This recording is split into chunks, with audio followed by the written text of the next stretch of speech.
another champ with us who dealt with his football mortality at the end of last year. And he's going to be honoured on Friday night by his old club, North Melbourne, and they're going to retire the number 29 in honour of Brent Harvey.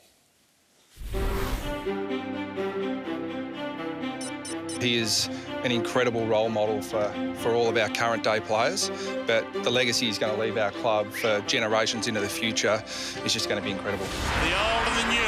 Jens tries to track him down. Oh, he speeds away. He sensed blood, like when I was playing on him. He knew your weakness to a T. Unbelievable career and, yeah, the best player I think I've ever played on. The most driven footballer I've ever seen. Harvey's going to do it again. And he does. He is hot. There were some great players who have played for the club, and you think of Keary, and you think of Blight and Cracker and Cable and Schimmelbusch and Greg, and you could probably go on. But Boomer's right up there with them.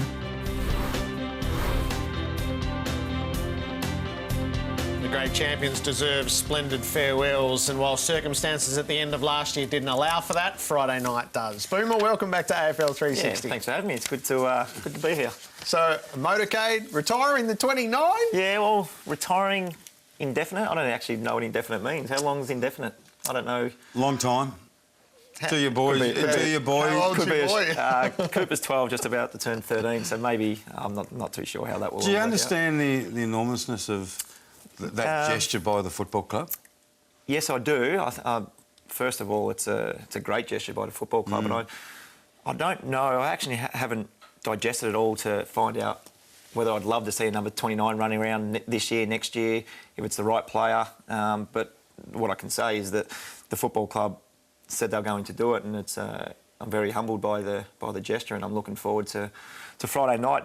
I think it's more of an opportunity for me too to say thank you to the fans. It's funny because when it was over, Boomer, I think most people thought this was a bit awkward, but I think after that initial period, you and the football club and the fans have just come together. Do you feel that?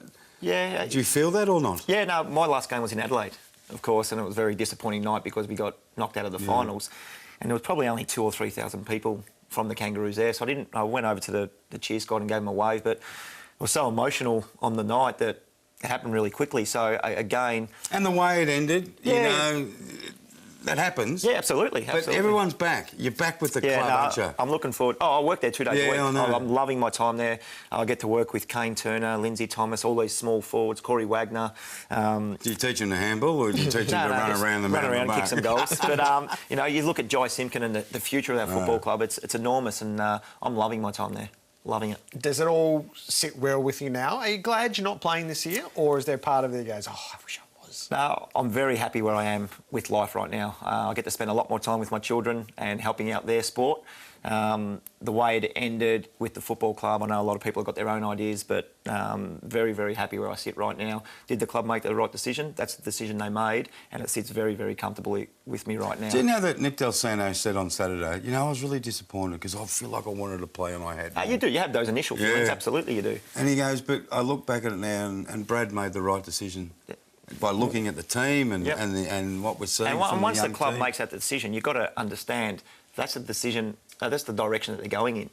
And whether you like it or not, that's irrelevant, really. And I won't lie to you, the emotional ride at the start was very difficult to comprehend, but right now it sits 100% perfect. And I look at the direction of the football club, and again, I mentioned Jai Simpkin, Kane Turner, Taylor Garner, these type of guys. It's a very bright future for the football club. How's North Heidelberg treating you? Going okay. We've lost 1 game, so I think we're sitting on top of the ladder, which is good. Is it enough for you? Does it sort of just allow that bit of competitiveness? Yeah, it does. You get out there on a Tuesday night, a Thursday night, and the main reason I went back there was to play with my brother. I've got a lot of good mates there as well, but...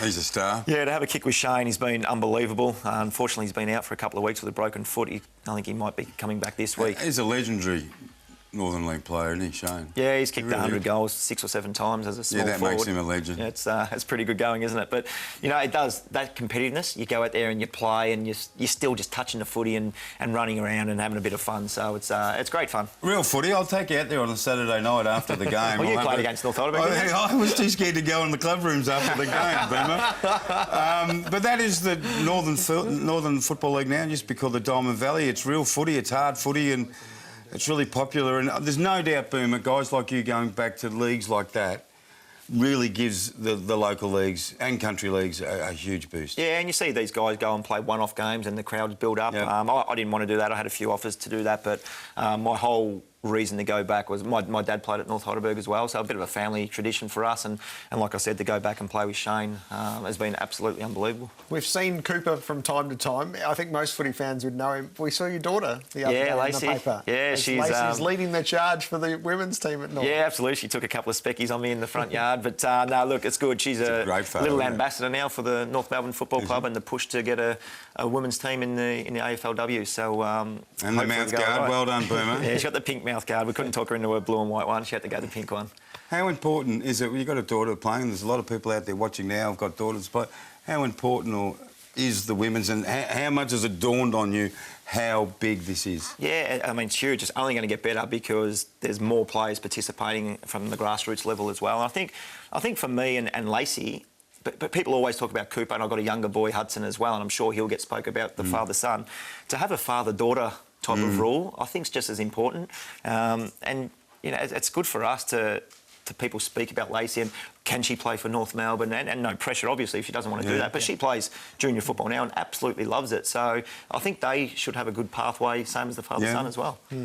Have a great night Friday night. It'll be fantastic to see. Motorcade. Yeah, looking forward banner to it. unveiled, Kids. 29 retired. Yeah, absolutely. I think we'll do the whole thing, but looking forward to saying thank you to the North Melbourne people. And there's plenty Well at done. stake too. We'll talk to Nick Del Santo about that as they line up against the Saints. Enjoy it. Thanks, boys.